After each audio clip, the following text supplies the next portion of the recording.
Hi guys, gawa tayo ng embutido. Yan, pambawang ng aking mga junakis. Meron tayo guys giniling, meron tayong meatloaf, meron tayong carrots. Lagyan na rin natin guys ang hotdog. Yan, may bell pepper, pasas, pickles. Tapos lagyan natin guys ng onting pampaminta, iodize, at onting pampalasa.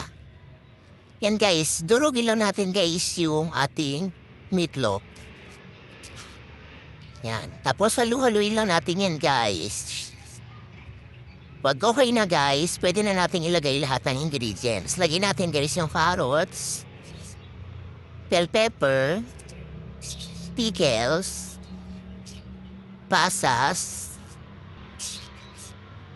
Lagyan natin ng onting paminta, asin, at onting betsin.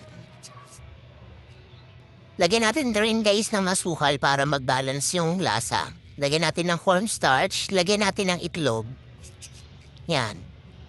Tapos yan guys, pwede na natin siyang lamas-lamasin. Yan. Haluin natin guys ang maigi para ma-dissolve yung ating mga nilagay na ingredients. Yan. After nyan guys, pwede na natin siyang balutin. Bali, tamang laki lang yung gagawin guys. Yan, mga 3 kutsara lang. Tapos yan guys, palamanan na rin natin guys ng hotdog. Yan. Yan, i-roll lang natin yan guys. Tapos ilak natin yung magkabilang dulo. Para mamaya pag in-steam natin, hindi lalabas yung ating karne. Yan.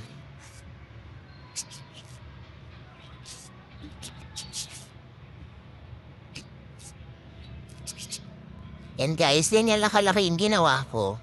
Yan.